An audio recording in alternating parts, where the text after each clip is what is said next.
How did it feel to represent Jamaica at the World Cup last year? Is a Junior Flemmings call-up imminent at the moment?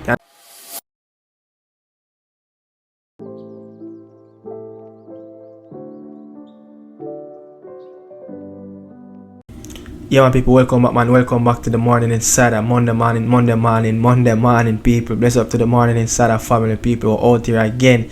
You understand? The morning show, the morning tea. You don't know the show that give the people information in the morning. You know, really appreciate everybody's support. Remember, people, if you're new over here, don't forget to like, comment, share, and subscribe. And guess what? When I reach the hard part, I will ask you guys for your opinion in the comment section. So make sure that you form your opinion properly and drop it in the comment section. I want to hear what you guys think about it when I get there. You get what I say? No bias treatment. Take off on a bias cap and put on a thinking cap and drop the comment down there and tell me what you guys think about what I am going to say about that particular player. You understand? But over the weekend, you don't know, FA Cup played for the lower tier teams. You know, young Kaim Dixon featured in Charlton Athletic squad. His first time featured in a FA Cup squad. He didn't make it off the bench, but look, it was a good win for them. You know, 4-3 win away to Southend. And also young McKay Welch, young reggae boy and a 20 player also featured in the matchday squad for Leighton Orient. You know, these are the things that, look, young players, you know, will always get an opportunity in FA Cup from the lower tier, because guess what? In the lower tier, you know, you can name like 5, but if you go deeper down to the lower tier, in the deeper you go, like in the National League North and South, you can only name 5 players on the bench. But you know, in League 1 and League 2, it's just 7 players. Meanwhile, in the Championship, you can name like up to 7 to 10 players on the bench in our matchday squad. So Makele Wench and, you know, Kaim Dixon got that opportunity to sit on the bench and watch the FA Cup for the first time on the bench. But I mean, people, guess what? This is where I reach right now. Yeah, I want to get you guys' opinion on this. Is it that a Junior Flemmings call-up really needed in this squad? You know, take off on the bias cap, put on the thinking cap. I don't want the people because when I like Junior Flemmings. I'm not saying I'm Junior Flemmings, you know, I'm fanboy over here, but I'm just saying, for a man that has been doing incredible well since he have depart from Toulouse, from the French league there in the second tier of France football. You know, he have been playing loads of games. You understand? He have played a full season in Serbia, where, you know, Junior Flemmings have gotten double digit goals. Yeah, double digit. But since he left Toulouse, played one full season in Serbia, in the Serbian top flight league, and now in the UAE, he have played just around 40 games for both clubs. Yeah, the club in UAE and the club in Serbia. He played like around 40 games. He scored around 20 goals and around 2 assists in those 2 particular seasons. And guess what? His season in UAE just started. His last game, he bagged a brace. You understand? His team won 2-1. But if you look at his numbers over the last 2 years, Junior Flemmings' last game, I think it was the last game we played in the Nations League, where we drew at home against, you know, the L3 Mexico. Yeah, it's been a few years now, Junior Flemmings having put on the reggae boy colors.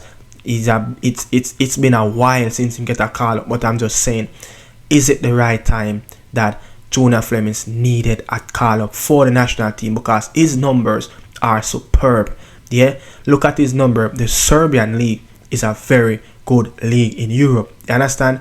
Not many players in this region playing in the Serbian Premier League. You understand? I can only remember one player, and I think we have a I think Norman Campbell is coming from that league. You know, I don't remember if we had a young reggae boy player is playing in the Serbian league at this moment, but I'm just saying, I can only remember of 2 CONCACAF players has played in the Serbian that play in the Serbian league at that time. 3 at the time. It was 3 Serbian players playing in, you know, Norman Campbell, you know, Arriaga, Kevin Arriaga for Honduras, and at the time it was Junior Flemmings, but his numbers is ridiculous. You know, he scored 15 goals, you know, for the Serbian team last season.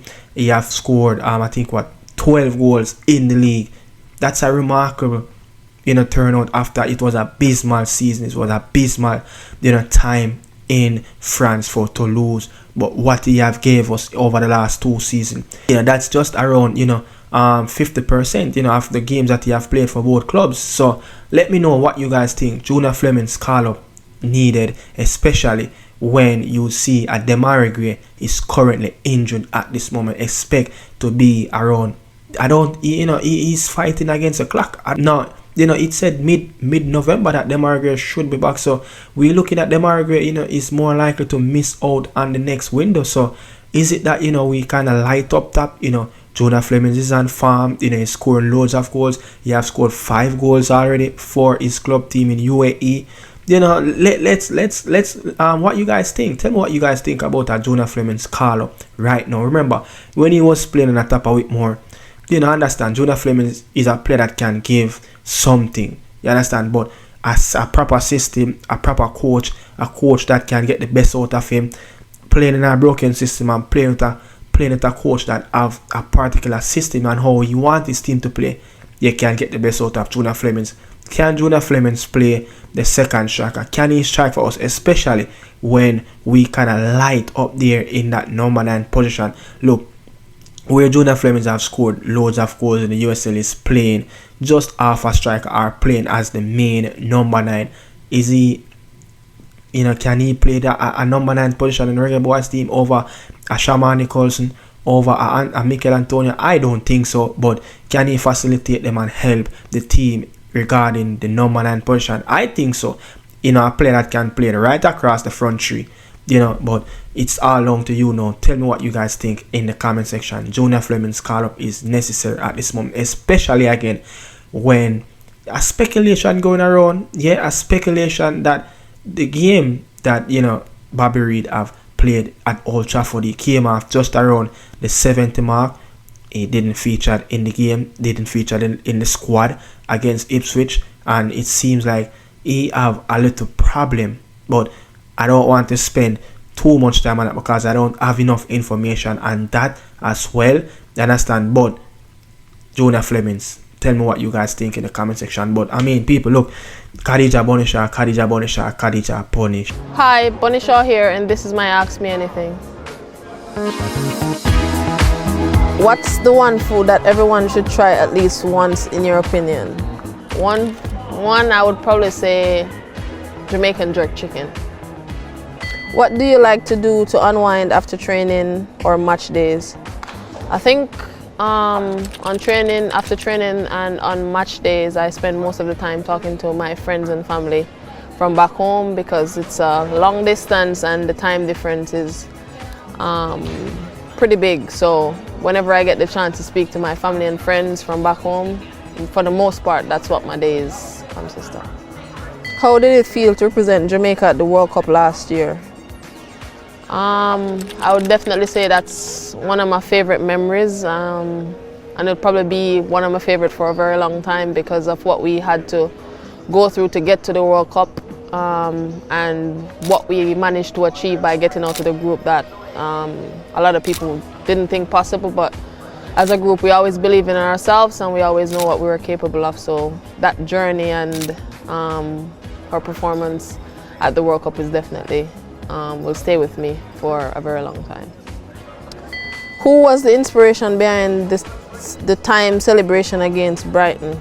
I would just say there's no inspiration. It's just something that pops up in my head every time I score a goal, apart from when Chloe decides what we're going to do before games. But yeah, I think most of my celebration is just something that comes natural and what I feel in the moment. What would you say your biggest achievement as a footballer is? I have a few. One of them is getting to the round of 16 with my national team, as I said previously. And the other one would be nominated for the Ballon d'Or. What do you hope to achieve within the next 5 years? I would probably say just being the best that I can be personally and achieving as much as I can individually and collectively with my team. Khadija Bonishaw hit the back of the net again. Yeah, let's talk about what is around Manchester City. Look, next up after this game, they played Crystal Palace, so the next game will be at Spurs. Yeah, their next game will be, I think, no, that game will play at home at City, but Khadija Bonisha have scored more goals on Spurs more than any other team. It's sad. She have scored 10 goals so far in her career against Spurs. That's the most that she have scored on any other club. You understand? And it came with 2 hat-trick. You understand? And came against Rebecca Spencer, a former player for her in the national team. But look, Chelsea is doing really good at this moment. You understand? Chelsea is doing really good. Chelsea is perfectly in their results. 5 from 5. Chelsea have scored 20 goals from 5 match played already. City have played 1 more. Yeah, even though they lead in the table, City have played 1 game more than Chelsea, and City just scored 12 goals. So that will show you that, look, Chelsea scored 20 goals. Khadija Bonisha scored at 4-5 goals of his season so far. That's just around below the level of 50% of the goals that City have scored in the league this season. You understand? But this is going to show you that Khadija Bonisha, it will take a remarkable season for Khadija Bonisha and City to stop this Chelsea team. This Chelsea team is a well-oiled machine team, even though Emma Hayes is not around, but they have a very, very good coach. It's just like Jurgen Klopp was coaching Liverpool, for the last 7 to 9 years. Arne Slot came in and he picked up the team where Jurgen Klopp left it off. So it's a very good program over there in Chelsea. So it's going to take a remarkable season for City to stop Chelsea. And the 2 games that they have against Chelsea in the league, they must get at least 4 points from those 2 games. They cannot let Chelsea beat them in any of those games. Just look at what happened last season. Yeah, they narrowly missed out on those games, narrowly missed out on point standing. So it's going to take a very, very good battle to get over the line over Chelsea women team. But yeah, Khadija Bonisha is keeping up the good work, man. She has scoring loads of goals. Hopefully the national stadium, the local fans, the Reggae girls can see Khadija Bonisha for the upcoming games against South Africa in the 2 matches at home in Jamaica. But I mean, let's get into it. Roberto De Zerbi have went back in the press conference room, highlighting the man who was a villain, who gave away, that was his mistake, to let the first goal in for Paris Saint-Germain last week in the Liga Classique. No, he is the hero, the man that scored the second goal of the game against Nantes. Yeah, but look, Roberto De Zerbi, have this to say about, Greenwood in the game that he played against Nantes where he scored. But before I go to that, man, I just want to say, look, this Marseille team, it's a very good team on the road. Yeah, it's a very good team on the road. And I have this to say, with Marseille team, it's a better team on the road. They have won 5 games on the road. They have lost just 1 game on the road, and they only won 1 game at home. You understand? On the road, when they played on the road, Mason Greenwood have scored 6 goals and 1 assist on the road. When they played at home, Mason Greenwood only have 1 goal at home, and that was against Reims, the game that they won. I think the only game that they won 2-0. Yeah, and they only won 1 game at home. They lost 1 game. They won 1 game at home. They lost 1 game at home against Paris Saint-Germain, and they have drawn 2 games. I think it's against Angers. I don't remember. They drew 2 games at home. So 1 game at home so far out of 10. But when you look back on it, and Mason Greenwood, his first 10 competitive games last season for Getafe, he have scored 3 goals and 3 assists. Now you can see a Mason Greenwood with 7 goals and 1 assist in his first 10 competitive games. So you could see the strive that he's making. You understand? Roberto De Zerbi have this to say about Mason Greenwood. Was surprised for Greenwood. I was surprised. Last week that he didn't play well, he didn't play is standard. And Greenwood is not a surprise. Greenwood is a very good guy. First of all, he is a guy who always tries everything, and then he is a strong player. So he is a player who makes the difference in the season.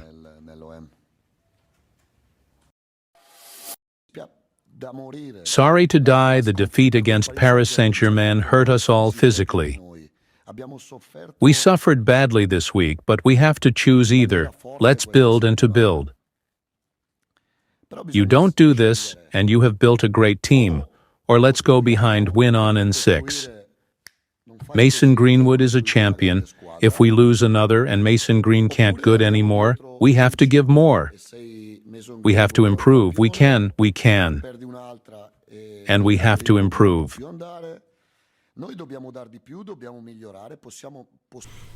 You know, so yeah, look, you know, Olympique Marseille is in second position, you know, ahead of Monaco. I think it's on goal difference, but it's going to take a tough task for them to try to get something.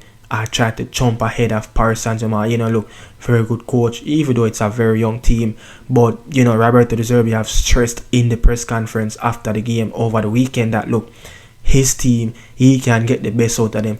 He said that, look, as much as they have played very well away, they need to do the continuity at home. You know, it's the home fans, they are struggling, you know, in terms of dealing with their emotion because the team is not performing very well at home. So, you know, what he have said, man, about Mason Greenwood, look, he scored today, he is the hero. He do something bad tomorrow, he is a villain. That's how sports life goes. You understand? You have to deal with that. But yeah, people, bless upon yourself.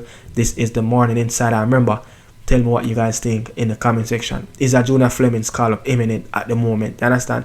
Bless upon yourself. I'm out.